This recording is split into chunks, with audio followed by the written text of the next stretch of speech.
ಮಾಡ್ಬಿಡ್ತೀರಿ ಎಲ್ಲ.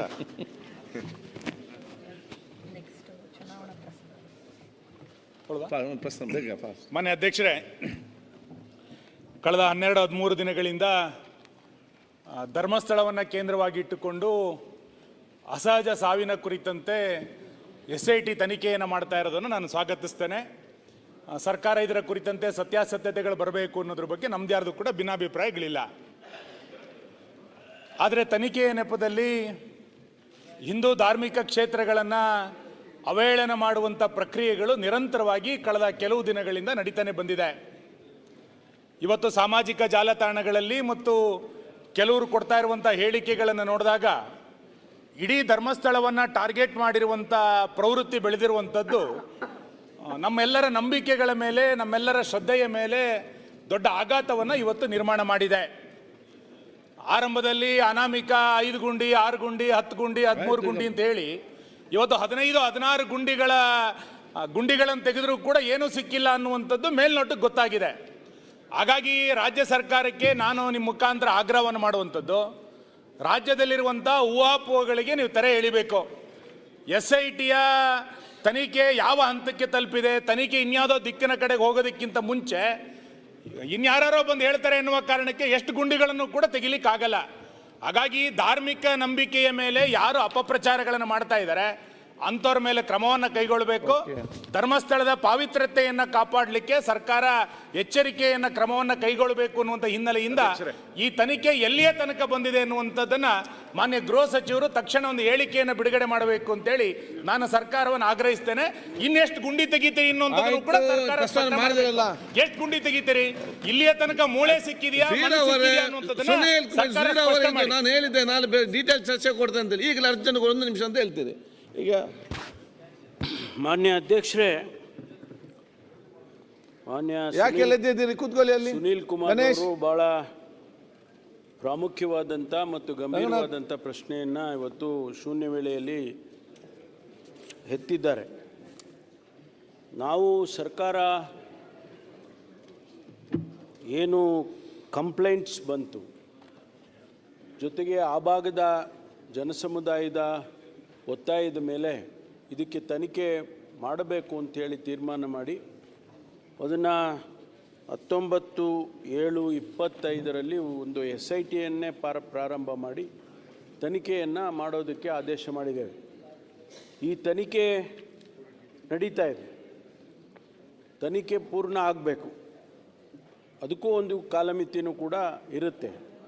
ತನಿಖೆ ಅಂತ ಹೇಳಿದರೆ ಎಷ್ಟು ತಾವು ಹೇಳಿದಾಗೆ 100 ಗುಂಡಿಗಳನ್ನ ಹಗಿಯೋದಕ್ಕೆ ಸಾಧ್ಯ ಆಗೋದಿಲ್ಲ. ಆದರೆ ಒಂದು ಹಂತಕ್ಕೆ ತಲುಪಿದ ಮೇಲೆ ಖಂಡಿತವಾಗಿ SITನವರು ವರದಿಯನ್ನು ಕೊಡ್ತಾರೆ. ಆ ವರದಿ ಬಂದ ಮೇಲೆ ನಾನು ಹೆಚ್ಚಿನ ಮಾಹಿತಿಯೊಂದಿಗೆ ಉತ್ತರವನ್ನು ಕೊಡಬಹುದು. ಆದ್ದರಿಂದ ವರದಿ ಬಂದ ನಂತರ ನಾನು ಇದಕ್ಕೆ ಉತ್ತರವನ್ನು ಕೊಡ್ತೇನೆ. ಆಯ್ತು,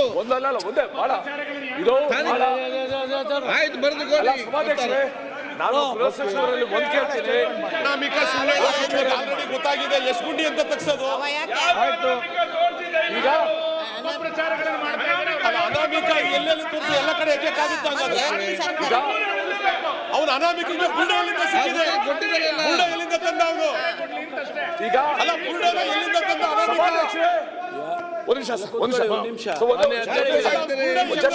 ಗೊತ್ತಾಗಬೇಕಲ್ಲ. ಈಗ ಉಸ್ತುವಾರಿ ಸಚಿವರು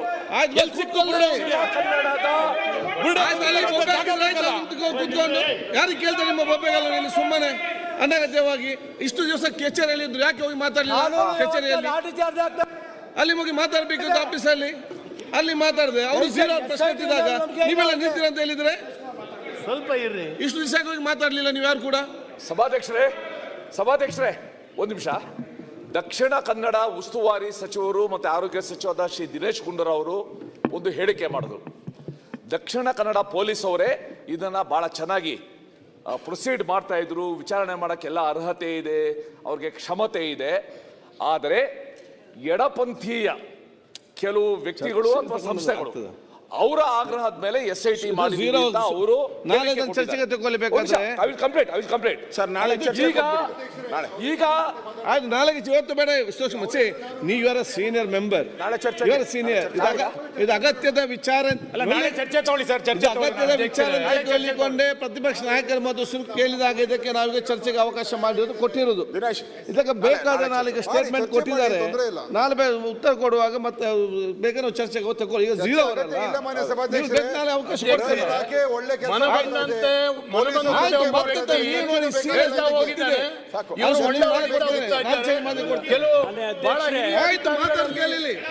ಸಮಯ ಕೊಡ್ತಾ ಇದ್ದಾರೆ. ಎಡಪಂಥೀಯರು ಪಶ್ಚಿಮ ಘಟ್ಟದಲ್ಲಿ ನಕ್ಸಲೈಟ್ ತಂದು ಮಾತಾಡಿ ಇವತ್ತು ಅದನ್ನ ಅನುಭವಿಸಿದ್ದೇವೆ ನಾವು. ಈಗ ಜೀರೋ ಅವರಲ್ಲಿ ಯಾಕೆ ಚರ್ಚೆ ಮಾಡ್ತೀವಿ? ಚರ್ಚೆಗೆ ಅವಕಾಶ ಬೇಕಾಗ್ತದೆ. ನೀವು ನಾಳೆ ಚರ್ಚೆಗೆ ಅವಕಾಶ ಕೇಳಿ, ಚರ್ಚೆಗೆ ಅವಕಾಶ ಮಾಡಿ ಕೊಡ್ತೇನೆ. ಹರೀಶ್ ನಾಳೆ ಕೊಡ್ತೇನೆ ಚರ್ಚೆಗೆ.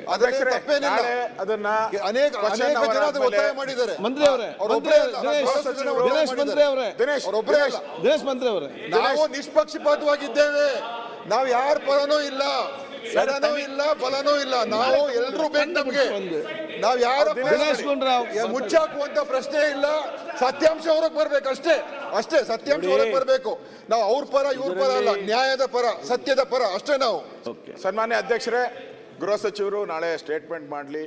ನಾಳೆ ಕ್ವಶನ್ ಅವರ ಮೇಲೆ ಚರ್ಚೆ ಮಾಡಿದ್ರೆ ಒಳ್ಳೆಯದು ಅಂತ ಎಲ್ಲರೂ ಅದಕ್ಕೆ ಒಪ್ಪಿದ್ದಾರೆ. ಸ್ಟೇಟ್ಮೆಂಟ್ ಮಾಡೋದೇನಿಲ್ಲ ಮಾನ್ಯ ಅಧ್ಯಕ್ಷ. ನಾಳೆನೇ ಹೇಳಿ, ನಾಳೆ ಚರ್ಚೆಗೆ SIT ವರದಿ ಬರೋವರೆಗೂ ಏನ್ ಚರ್ಚೆ ಮಾಡಬಹುದು? ವರದಿ ಕೊಡಿ ಸರ್. ನಾವು ಮಧ್ಯಂತರ ವರದಿ ತಗೊಳ್ಳಿ.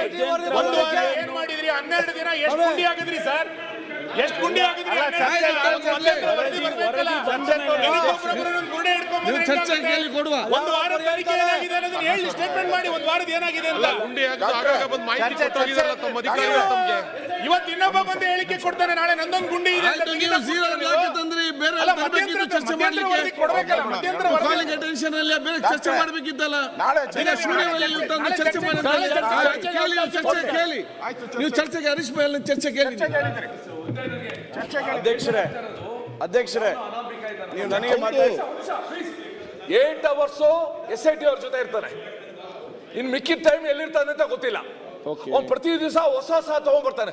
Who is directing? ಅಧ್ಯಕ್ಷರೇ, ಇದು ಪ್ರಶ್ನೆ. It should not become a common performance. ಮಾನ್ಯ ಪ್ರತಿಪಕ್ಷ ನಾಯಕರು should not become a common performance. ಆಮೇಲೆ ಯಾವ ಡೈರೆಕ್ಷನ್ ಆಗ್ತಾ ಇದೆ? ಆಮೇಲೆ ಒಂದು ವಾರ ಮುಗಿದ ನೀವು ನಂತರ ಅವ್ರು ಮಾನಸಿಕ ಅಸ್ವಸ್ಥ ನೀವು ಚರ್ಚೆ ಮಾಡಿ. ಇಲ್ಲಿಯ ತನಕ ತೇಜವಾದ ಮಾಡಿ ಮುಗಿದ್ಬಿಡುತ್ತೆ. ಆಮೇಲೆ ಅವ್ನು ಮೆಂಟಲ್ ಅಂತ ಹೇಳ್ಬಿಡ್ತೀರಿ ಅಷ್ಟೇ. ಯಾವ್ದು ರೀತಿ? ಚರ್ಚೆ ದಿನೇಶ್ ಅವರೇ, ಅಷ್ಟೇ. ಕೊನೆ ತನಿಖೆ ಮುಗೀತು, ಅವ್ನು ಮೆಂಟಲ್ ಇದ್ದ, ಅದಕ್ಕೆ ಏನು ಮಾಡೋಕ್ಕಾಗುತ್ತೆ ಅಂತ ಹೇಳ್ಬಿಡ್ತೀರಿ. ಅವ್ರು ಹೇಳುವ ಹೊಸ ಹೊಸ ನೋಡಿ ಇದಕ್ಕೆಲ್ಲ ಚರ್ಚೆಗೆ ಅವಕಾಶ ಕೊಡುವ. ಧಾರ್ಮಿಕ ನೀವು ನಾನು ಚರ್ಚೆ ಕೇಳಿ